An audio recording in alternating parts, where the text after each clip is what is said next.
Welcome to the Cheating Wife Stories channel. My name is Jim. Many years ago, I joined the Army, driven by a thirst for duty and the promise of a stable career. Now, the sound of my boots on the wooden floor of my own home is much softer than the march that once greeted me during training exercises.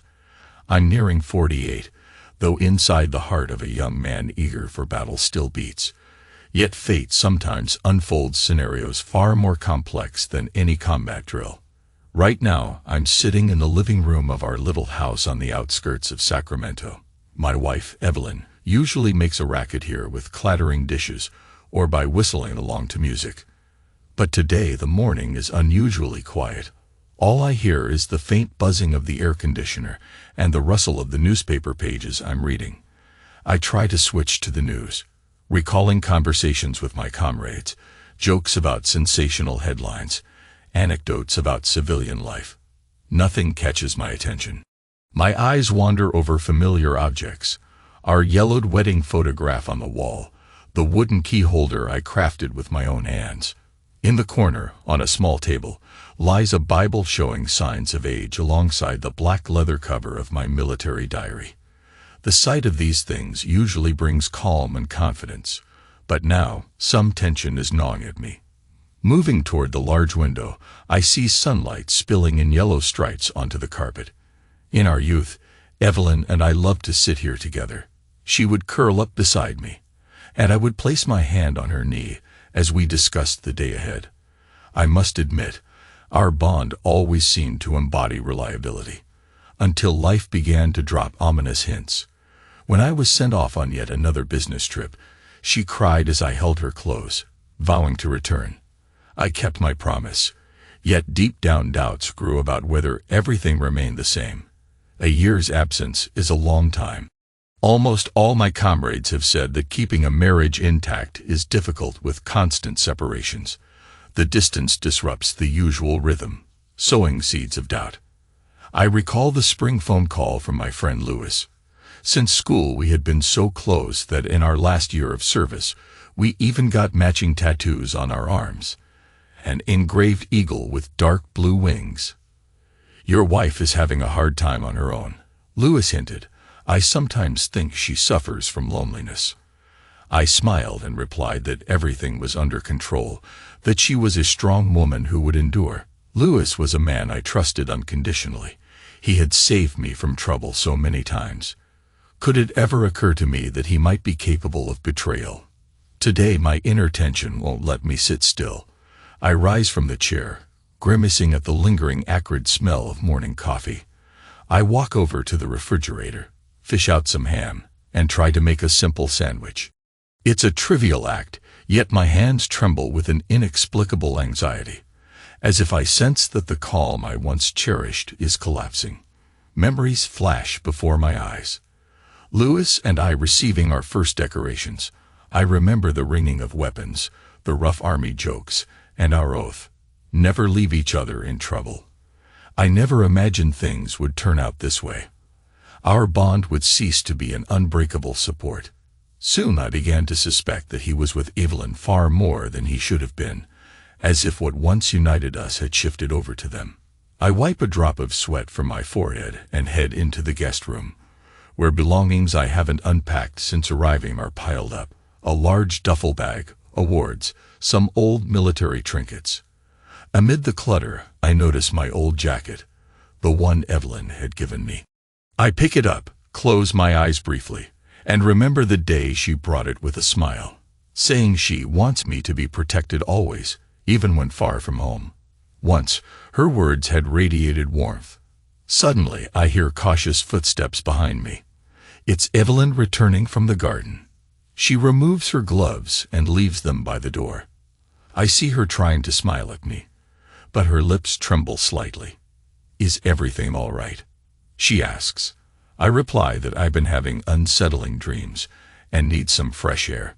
She turns away, as if hiding a heavy burden in her soul. She pours herself some tap water and drinks deep gulps.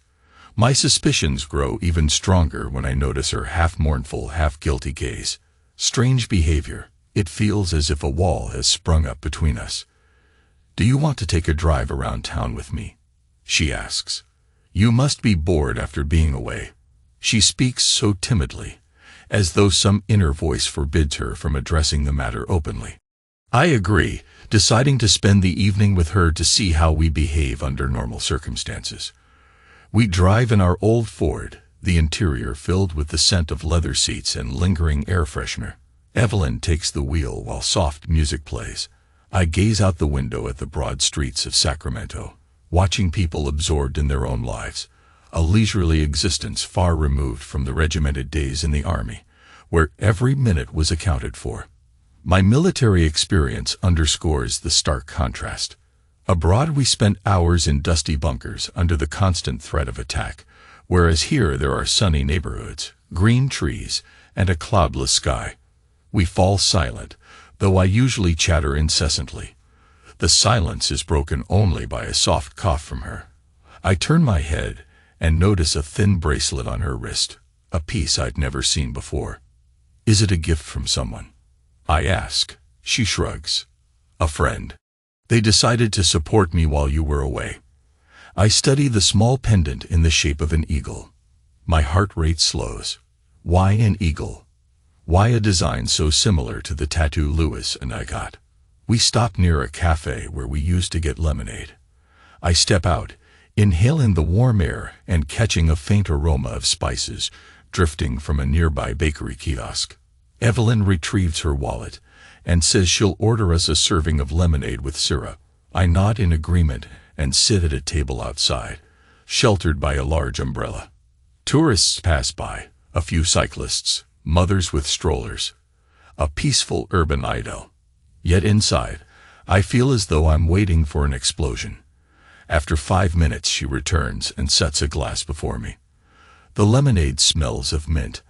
I bring it to my lips but swallow with difficulty. Something gnaws at me from within, robbing me of appetite and the pleasure of the moment. I sit beside her on the bench and cautiously ask, "I called Lewis. He said he communicated with you a lot while I was away. Is that true?" She averts her eyes, then gives a short answer. "He was just helping out around the house. We were both worried about you." I look at her wrist where the eagle pendant hangs, and I notice how she hurriedly hides it in her palm. "You know, that design." I try to continue, but falter as she squeezes my hand and tries to smile. "You know where it comes from, don't you?" She remains silent, only shrugging. "Lewis said that you both got matching tattoos. When he mentions your name, he looks serious and troubled. Perhaps," he adds, attempting to change the subject, "he misses you as much as I do." Yet she can't hide a strange glimmer in her eyes. I long to shake her, to force her to answer my direct questions, but I fear appearing too rough. My lingering respect for her outweighs my suspicions. For now, we finish our lemonade in anxious silence, then drive back home. Once there, she rushes to the living room, turns on a TV series with loud dialogues, deliberately immersing herself in the show to avoid conversation. I head upstairs to our bedroom, the place where we once spent cozy moments. I enter and notice a half-open drawer in the bedside table. Inside lies a small box bearing a jeweler's logo. Curiosity wins over me. I pull the drawer open wider and see that inside the box, a chain glows with an identical eagle-shaped pendant, only slightly larger. A burning heat sears my throat. That eagle replicates the outlines of my tattoo. Once, Lewis and I had decided that this mark would belong only to us, a symbol of our loyalty to one another. I close the box and sit on the bed. I replay in my mind everything I've observed in Evelyn's behavior over the past few days. I think gloomily about how much Lewis supported her while I was away. I begin to lose control, a wave of fury surging inside me, yet I try to calm down. There isn't any direct evidence. Still, the sense of anxiety grows like a storm on the horizon. I hear the clatter of dishes downstairs. Evelyn is busy with dinner. I go down, extend my hand, and touch her shoulder. She startles, turns around, and looks at me with a tired sadness. On the nearby dresser I see her phone, and I recall the suspicious messages someone had hinted at. I feel the urge to grab the device and check it, but an inner voice stops me. Don't be paranoid. Yet I notice how quickly she turns off the screen, barely meeting my gaze. I see that the password has been changed. She never used to hide her phone from me. At dinner, we speak in silence. I suspect that before we freely discuss trivial matters, her weekend plans or my work projects. But now it seems we are communicating with closed eyes. Perhaps she's afraid I'll expose her, or maybe she's struggling with her own inner conflict. For the first time, I ask directly, "Is something going on between you and Louis?" She sets her fork down, stands, and moves to the sink, turning her face toward the window without answering. Her silhouette looks tense, her shoulders drooping as if covered by sorrow. I repeat the question, and after a few moments she sighs. "Louis is a good man. He saved me from loneliness while you were away." No details, no explanations about the pendant or the tattoo. Yet, the emptiness in her gaze speaks volumes. She clearly is hiding more than she said. I get up and approach her, trying carefully to place my hand on her thigh. Her skin trembles beneath my palm. She doesn't pull away, yet she doesn't lean in either. The touch that once evoked tenderness now meets a wall between us.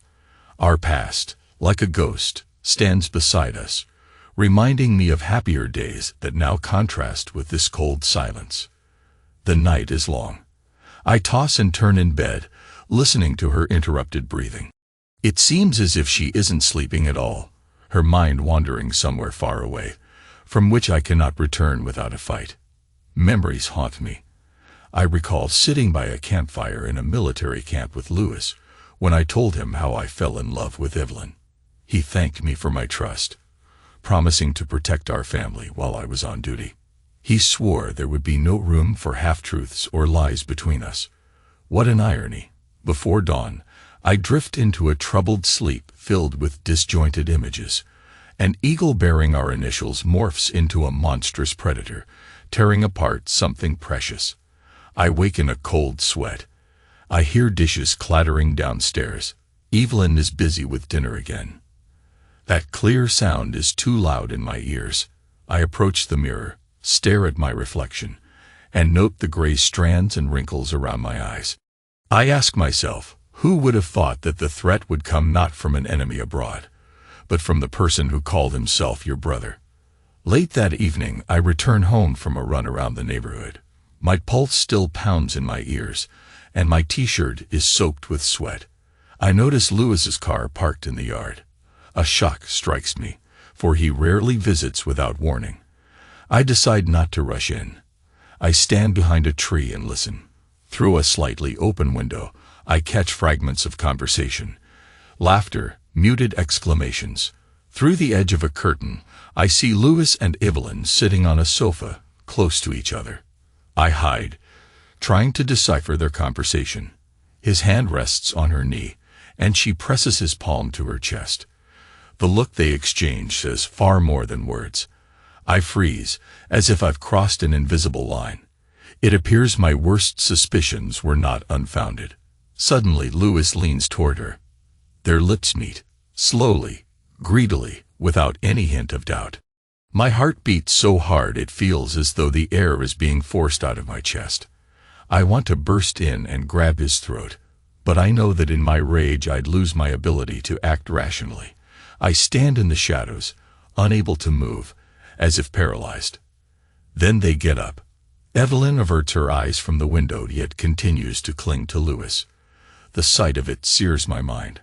I hear the rustle of clothing, soft sounds, faint moans. They head into the corridor, he wrapping an arm around her waist while she presses close. My heart hammers as if it might burst my ribcage. Swallowing a lump of anger, I lean against the wall and approach the front door. My muscles tremble as I turn the knob cautiously.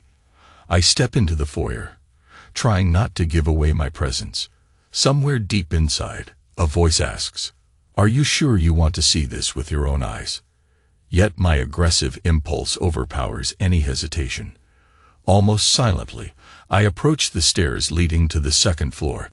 From the bedroom, muffled sounds of passion reach me. Of course, husband and wife are meant to share that room, but now there's another man there. I clench my fists, feeling my nails dig into my palms. I crack open the door and see Louis holding Evelyn against the wall, kissing her neck while she caresses his shoulder. My vision is shrouded in a crimson haze. My legs carry me forward, urging me to pounce on him. Yet I freeze at the threshold as if petrified. I've never experienced such humiliation. Evelyn's face, contorted with pleasure, stirs in me a prickly mix of jealousy and rage. Louis gazes at her with a greed I'd once mistook for confidence. Now I see the dark undercurrent behind his smile. By the light of the bedside lamp, I notice the eagle on his shoulder, that very tattoo we got together. Immediately, I glance down at Evelyn's wrist, where that very pendant hangs. She covers her mouth with her hand when she sees me at the doorway. Louis turns, sees me, and recoils. His face pales, his eyes widen in horror. Evelyn freezes, biting her lip. I lunge forward and grab the collar of his shirt, my muscles burning with adrenaline. Traitor. I exhale, hissing through clenched teeth. We were brothers. Louis waves his arms, trying to break free. Jim, let's talk. At that moment, Evelyn presses her hands to her chest, as if bracing against a blow. I see tears on her lashes. I want to scream, but no sound comes out. I want to slap Louis, to wipe away that self-satisfied smirk. Yet something stops me, perhaps fear that my rage would completely overtake reason. I clench my fist, but do not lower it onto his face. Get out, I hiss in his face, while I still have the strength to snap your neck. Louis retreats silently. He picks up his shirt and casts a pleading look at me, but upon seeing my face, he dares not say another word. He slips past me toward the exit. I stand and watch him disappear behind the door. Evelyn leans against the wall, covering her face with her hand. I step closer, wanting to say something, but the words stick in my throat. I see a tear roll down her cheek. It seems she is trying to justify herself. I growl, "Tell me, why?" She doesn't answer, only manages a hoarse, "I'm sorry." My hands tremble, my knees buckle, as if struck by a crushing blow in battle. I lower my eyes and see her slightly disheveled shirt, bare legs, flushed lips. My vision blurs from the surge of rage mixed with pain. How long has this been going on? I ask, straining my voice. Several months, come to her quiet confession. I didn't want it, but something happened between us. He's here with me. I want to cover my ears, to stop listening, as if her words were piercing me with invisible spikes. Then she lifts her eyes carefully, and utters a phrase that sears me. I'm expecting a baby. My mind shatters as if struck by an electric shock. A baby. From him. I ask in a grim tone. She looks down at the floor. That silence speaks louder than any words. I feel twisted inside, my temples pounding with anger. How? How could you? I whisper, gasping for air. I came back, hoping that I couldn't stay alone. She replies curtly. You were gone for so long and She falters, biting her lip as she looks at my clenched fists. She seems about to step closer, but I recoil as if her touch would burn me like acid. I'll tear his heart out. I blurt. Do you understand that he has destroyed everything we built for so many years? She attempts to touch my hand, but I rush out of the bedroom, slamming the door so hard that a portrait of our relatives falls off the wall with a dull thud. An ironic symbol that our union, too, has collapsed. As I descend the stairs, nearly stumbling from tears clouding my eyes, I dash outside, greedily gulping in the fresh air. My mind oscillates between the urge to storm back in with a scream and the crushing shock of devastation. My gaze falls on the wooden porch, where a pot of withered flowers once tended daily by Evelyn now shows only broken stems and dry soil, a once symbolic sign of her care, now neglected as if everything in our life has gone downhill. I sit on the edge of the porch, staring at the road. The sky has darkened, with dense clouds obscuring the stars. A neighbor with a dog passes by and greets me, but upon seeing my face, he hurries on without another word. I sit motionless, like a statue.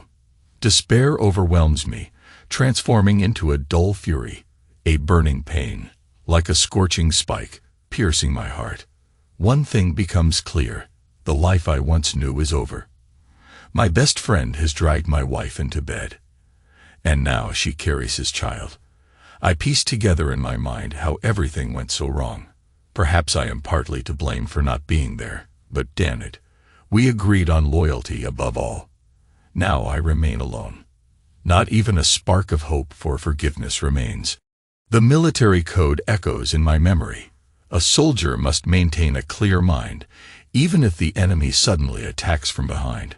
I feel as if I'm on a battlefield. The realization sets in. This is not a single mistake, but a long, calculated deception. I cannot let them go unpunished. When I finally rise from the porch, my legs numb, I re-enter the house. Evelyn sits on the sofa, hugging her knees and sobbing, unwilling to meet my gaze. I want to approach her, to hurl harsh words, but my tongue fails me. I pass by and lock myself in our room on the first floor, where I usually keep my hunting gear. I slam the door in response to her quiet "Jim" from outside. In that room, I store a rifle and several knives, remnants from trophy hunting trips with Lewis. My hands tremble as I touch the familiar handles. Dark ideas begin to form in my mind. I imagine Lewis, bare and holding my wife close.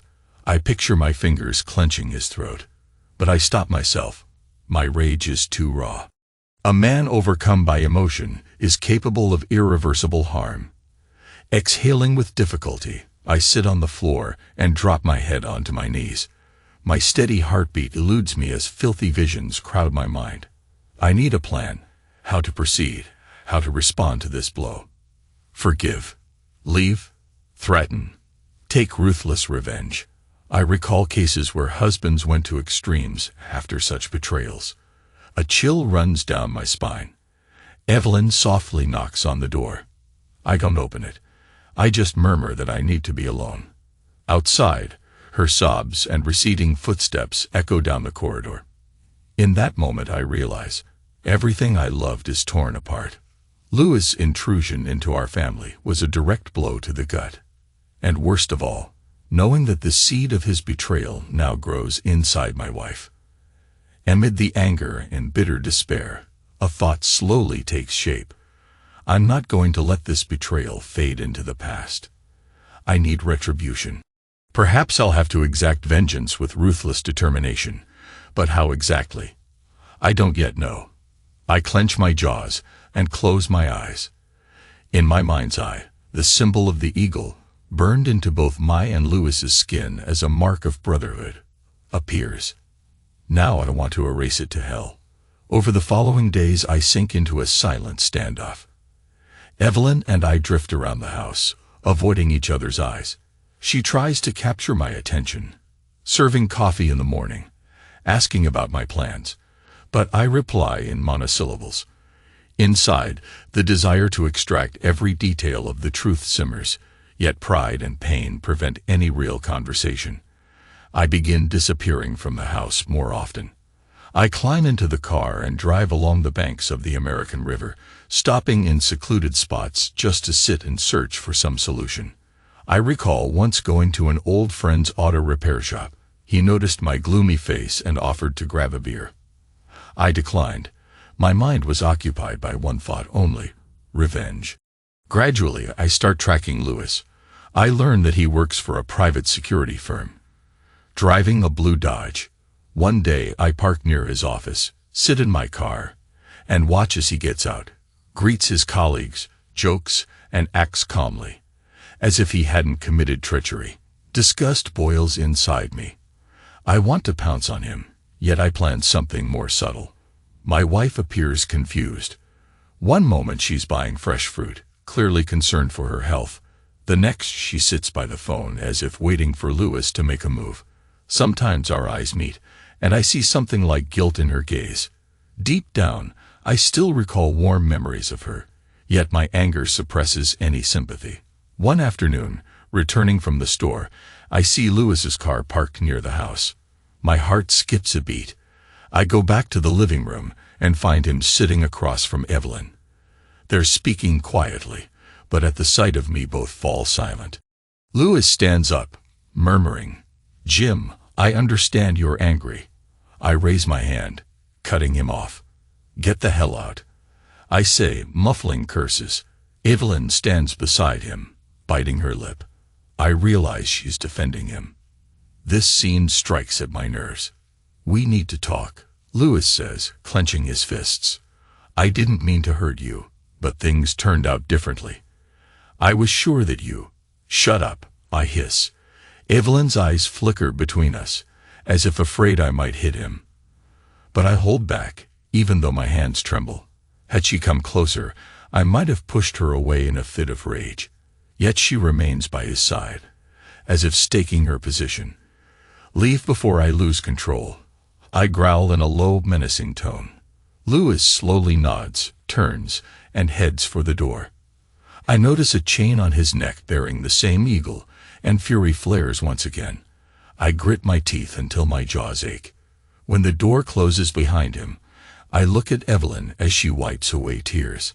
"I'm sorry," she whispers. "Sorry. You shattered our life," I reply. "And don't think this story is over." She sinks onto a chair, covering her face with her hands.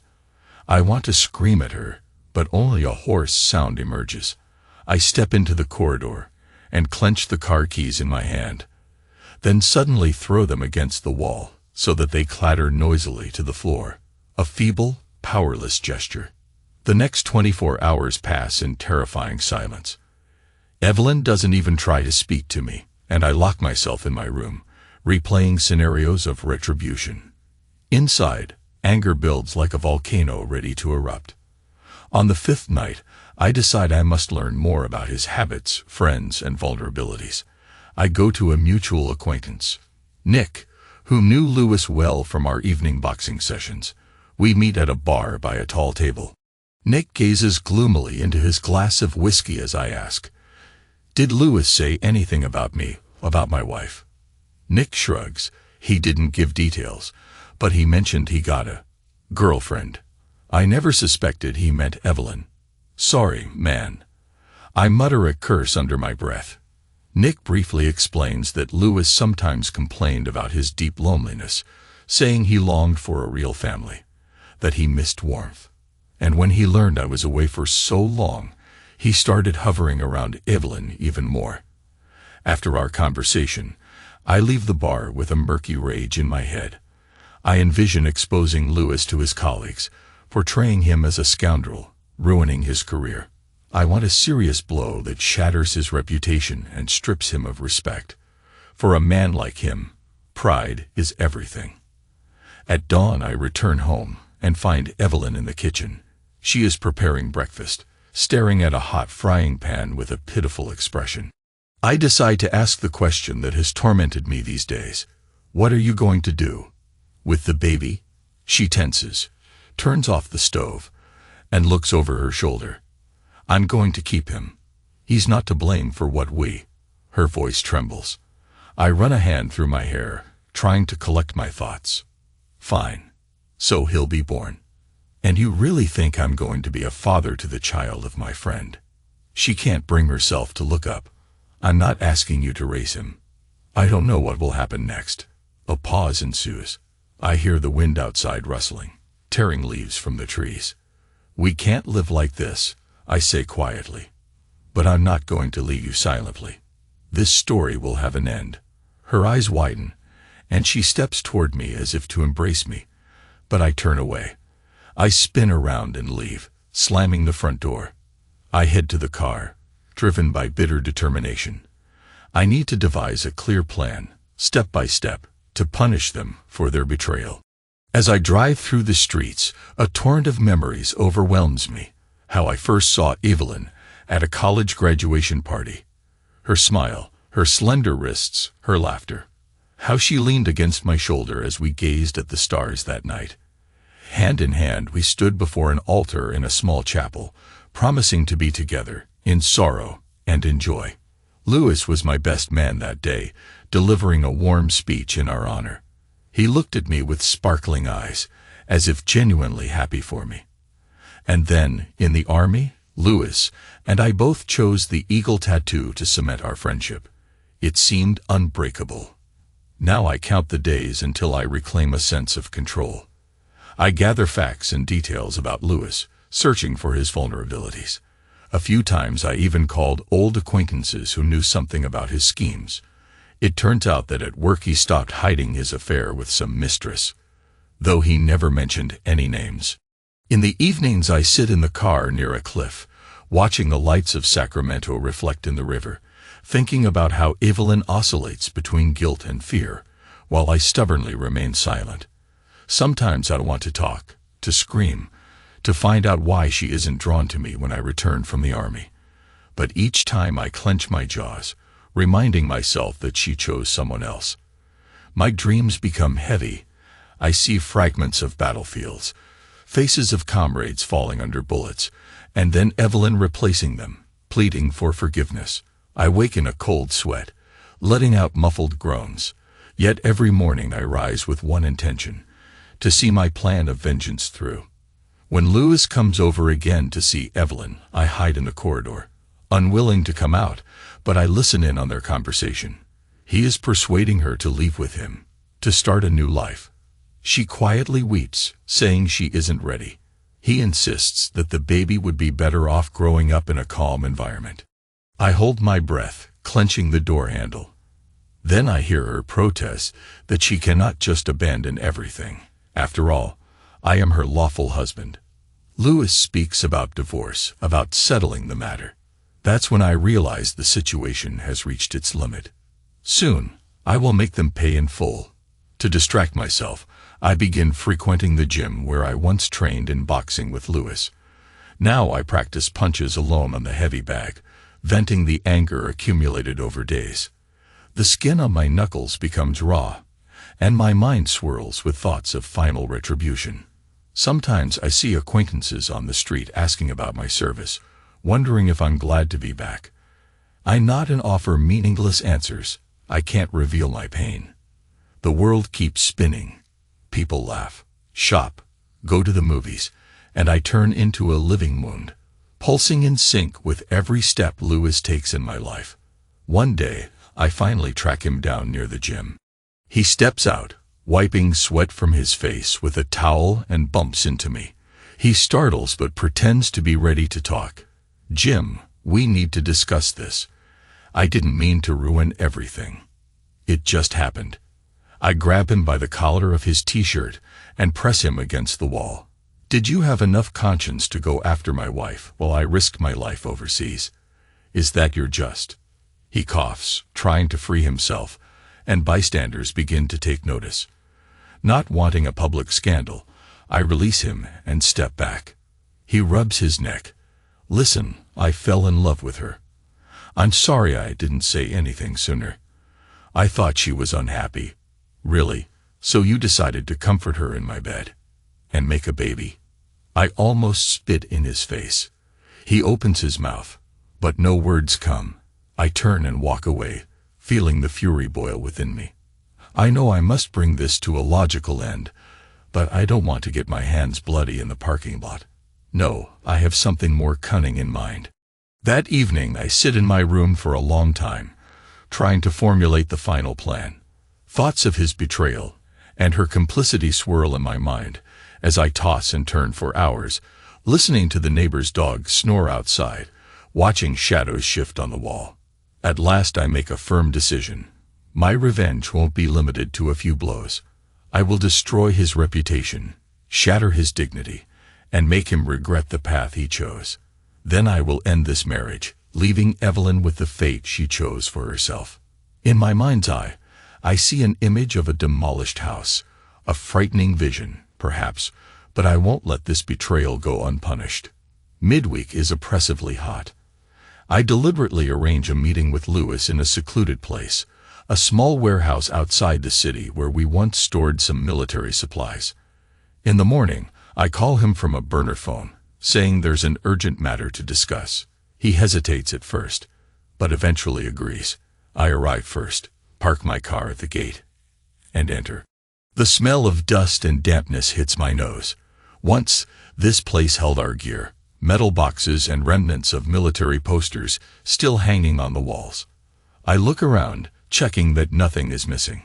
Trash lies in the corners. I know no outsider would appear here. The place has long been abandoned. Louis arrives about half an hour later. He enters with his eyes downcast. I stand in the center of the warehouse, arms folded. He slowly approaches without a word, watching warily as if he understands the danger. "You wanted to talk," he mumbles. "Not just talk." I reply in a lowered voice. "I came to settle this." I move toward him. He steps back. "Why is all this happening?" His voice trembles. "We were brothers." "Brothers?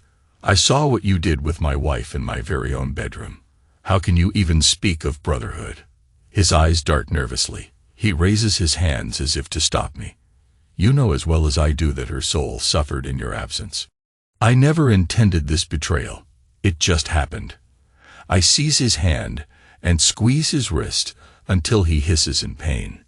"Just happened? And the baby, is that also a mistake?" He grimaces, trying to pull away. I notice the eagle on his shoulder, our symbol, and that finally enrages me. I close in, push him against the wall. "You've grown arrogant. Do you think everything will just be okay?" "Forgive me," he mumbles, clenching his teeth in pain. My fingers nearly dig into his throat. I hear my ragged breathing. "It's too late for apologies. I'm going to trample your life. Do you understand? I don't want just a few punches. I want you to lose your peace forever." He closes his eyes, seeming to realize I'm close to breaking his neck. "I'll take Evelyn away. She doesn't want to live with you. She's frightened." Frightened? Maybe she finally realized what she did. I press him harder against the wall and he coughs. "If you hit me now, I might not survive," he croaks. Inside me, a mad, vicious anger flares, but I remember I don't want a prison sentence. Instead, I pull a mobile phone from my pocket and jab it in his face. "Look here," I say. "Turn on the camera. Confess what you've done. Tell me how you seduced my wife." He shrinks back, his lips paling. "It's useless. Speak if you value your life." He exhales, and in a trembling voice, speaks into the camera. "We got together with Evelyn several months ago. I used to visit her while you were abroad. Oh, she got pregnant. By me." He finishes with a heavy sob. I end the recording and put the phone away. Now I have the evidence. I plan to post it on social media, send it to our mutual friends, and forward it to his superiors, so everyone will know of his treachery. I loosen my grip and step back. Louis, holding his sore wrist, glares at me. "You're obsessed with revenge. Is your pain so great that you're willing to ruin her life too? Her life was already ruined by your affair. Now, I'll break yours." He pales, then retorts boldly. "She'll stay with me, no matter what. Your marriage was doomed from the start." Hearing that, I instantly explode. I lunge at him and punch him in the jaw. He staggers and collapses onto the dirty floor. He rises, trying to defend himself, but I land another blow. His lip splits, and the air fills with the smell of blood. He coughs, spits out bloody saliva, and swings back. I dodge and strike him in the side with my elbow. Inside, I roar with fury, as if all the torment I built up in these days is released in my fists. Louis, though skilled in fighting, is caught off guard. He lands a couple of blows on my ribs, the pain reverberating in my lungs, but it only fuels my thirst for revenge. I knock him off balance and pin him to the floor with my knee. "Scumbag," I rasp, leaning over him. "You thought everything would just pass, didn't you?" He breathes heavily. "I loved her." "Shut up."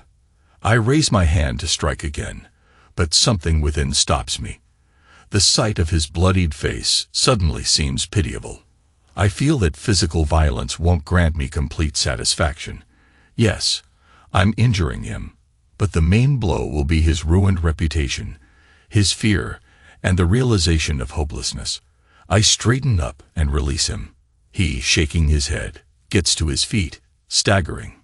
"Disappear," I order, "and never show your face at my house again.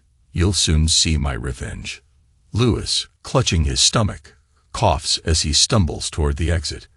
When the warehouse door closes behind him, I'm left alone, breathing heavily and feeling pain in my ribs. Blood trickles from his split lip. My fingers ache, yet inside, a terrible flame of satisfaction burns. I return home, enter the bathroom, wash up, and see a bruise under my eye in the mirror. But the wounds on my body seem nothing compared to those on my soul. I descend into the living room and encounter Evelyn. She flinches at the sight of my battered lip. "What happened to you?" "I visited your chosen one," I reply through gritted teeth. She gasps, clutching her hands to her stomach as if protecting the baby. "Lord, what have you done?" "We had a man-to-man talk. You'd better stay away from him if you don't want things to get even worse." She presses her lips together sorrowfully. I feel a sharp sting of memory. Once, she used to worry when I returned injured from training, caring for me. Now that means nothing. "Why are you doing this?" she whispers. "You both destroyed our marriage." "Don't be surprised if I answer in kind," I say coldly. Then I walk past her, go up to my room, and lock the door. There, I take out my phone and replay Louis' recorded confession. I stare at the screen. He's caught, admitting that he fell in love with my wife and fathered her child. Everything is recorded in detail. I plan to post it online, send it to our mutual friends, and email it to his superiors. I'm ready for any exposure to tarnish his name in society's eyes. Yet a thought keeps swirling in my mind. What will become of Evelyn? Friends and acquaintances will whisper, discussing her infidelity. Perhaps she too will face condemnation. But the spark of compassion has been smothered under a dreadful bitterness. I decide I won't stop at releasing the video. I prepare written statements detailing how Louis intruded into my family while I was serving the country. I intend to send these letters to his company's office. It won't take long. A few clicks, and the information will be dispatched to the right people. My heart pounds wildly. I can already envision the chaos. Louis will be disgraced. Rumors will spread. He might lose his job, or at least the respect of his colleagues. Perhaps someone will fire him, fearing a scandal. In the security industry, reputation is everything. This blow will surely hurt him deeply. I almost taste the sweet anticipation of triumph. Yet within me, something unpleasant churns, a scrap of self-pity. Once, I was proud of the honor of an officer, of my faith in friendship and justice. Now I am turning into a vengeful pursuer. But I must see this through. The day finally comes when I press send. The messages fly off to their recipients. The video appears on several closed veterans forums where Louis is known. I wait for a reaction, sitting at the table with fists clenched. Within a few hours, the first calls come. Nick, the friend from boxing, calls back exclaiming, "Man, are you serious?" This is a complete collapse for Louis. Another acquaintance says he already got a reprimand at work. His boss is furious. I grow darker, yet I listen intently. My revenge is coming to life. That evening, Evelyn learns about what happened when someone, perhaps a mutual friend, calls her. She bursts into the room. "What have you done?" Now he might be fired. Everyone knows everything. I shrug. "Well, forgive me since I couldn't reach you. You didn't care about how much I suffered, did you?" She covers her face with her hands, sits on the bed, trembling slightly. I see her suffering, yet the coldness inside me won't relent. After all, she chose the path toward Louis. I hear her phone ring repeatedly. Probably Louis. She doesn't answer. I glance at her and say, "Well, darling, Do you like the taste of consequences? She looks up, her eyes filled with tears. I'm sorry, but you're being cruel. Even if you're hurt. Yes, cruel. I interrupt. He trampled my marriage, my pride, and I'm just giving him what he deserves. She drops the phone and runs out of the room and sobs. The door slams. I remain sitting in the dim light, staring at the sent file icon. There is no triumphant feeling, only emptiness mixed with pain. Yet I keep convincing myself that this is the only way. Late at night, when Evelyn finally falls asleep, or pretends to, I leave the house and sit on the porch, looking up at the stars. Once, Louis and I sat under this same sky, talking about a loyalty we'd never betray. Now my chest bears the black mark of disappointment. It becomes clear, this isn't the end. I haven't yet secured the final outcome. There's the matter of divorce, of separation. But first I want to completely destroy what they considered love. To free myself from this marriage, leaving Evelyn with the fate she chose. In my mind, I picture a ruined house. Perhaps frightening, but I won't let this betrayal go unpunished. Soon, I receive word that Louis has been pulled from several projects at his company. Rumors about his betrayal are spreading. People avoid him, condemn him. That's exactly what I needed. Yet the fury within me still boils like a volcano, ready to deliver the final blow. Then comes the day when I pack my belongings into a bag and leave it at the door. Evelyn stands beside me, pale, a shadow of herself. On the living room table lie divorce papers. I've already signed all the necessary lines. She looks at the documents with tear-red eyes. Are you leaving? She asks in a hoarse whisper. Yes. I've prepared everything. Divorce is only a matter of time. There's no point in staying any longer. She shakes her head and steps toward me. I'm sorry. I never wanted to destroy everything. Whether you wanted it or not, it doesn't matter now. I've made my decision. I pick up the bag and scan the living room. This is where we once kissed to the sound of Christmas carols, where we unwrapped anniversary gifts. Now these memories drown in the mire of betrayal. Evelyn sobs. What about the baby? I don't answer. I turn toward the door and pause at the threshold, glancing back. Good luck to you and him. More precisely, to both of you. I notice a tear rolling from her chin, and I leave, closing the door behind me without looking back. Thus ends our story, a story that once seemed unbreakable. I sit in the car, start the engine, and drive away from the yard. My heart pounds, but I march forward determinedly.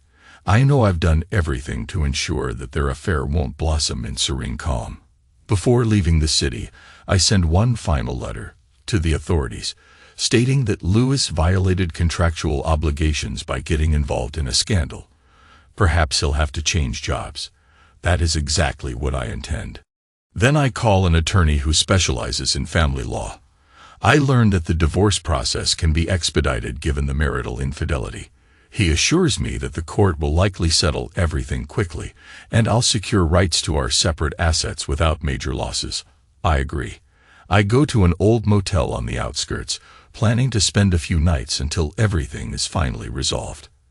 I take a room with worn-out upholstery and a dim light bulb over the bed.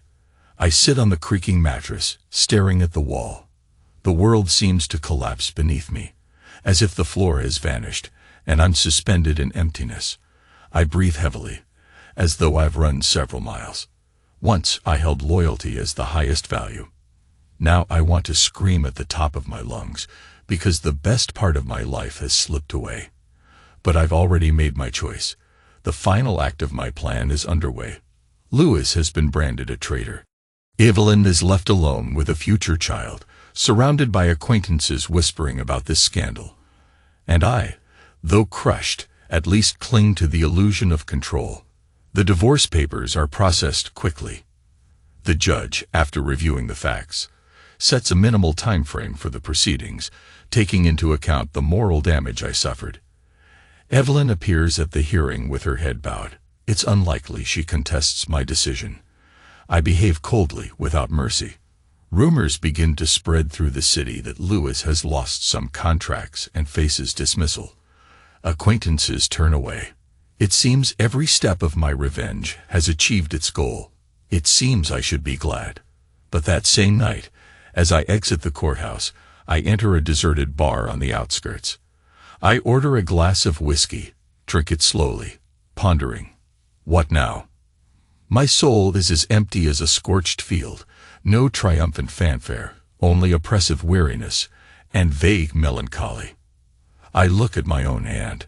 Under the sleeve of my t-shirt, the eagle tattoo, the mark of brotherhood with Lewis, is visible.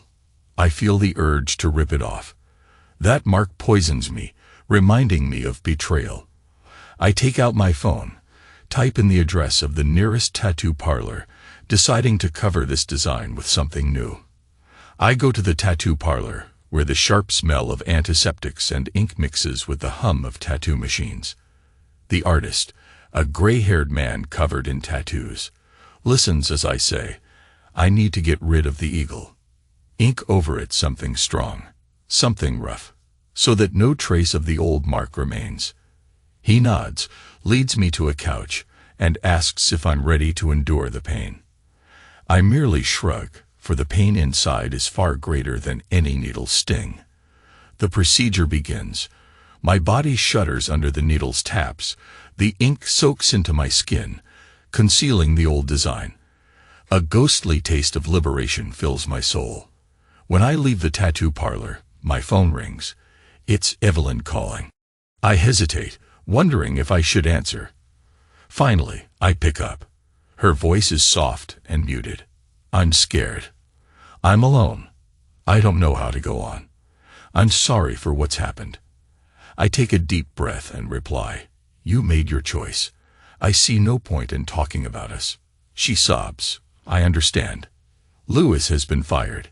He hates himself and me. He says it's all over. I don't know why I'm calling. Maybe I just wanted to hear that there's still some kindness somewhere. A wave of pity surges within me, but I shrug it off like an old rag. There's no kindness left. I've done my part. A pause. It seems she wanted to say more, but then she falls silent. Finally, she says a brief goodbye. I hang up and look at my bandaged hand.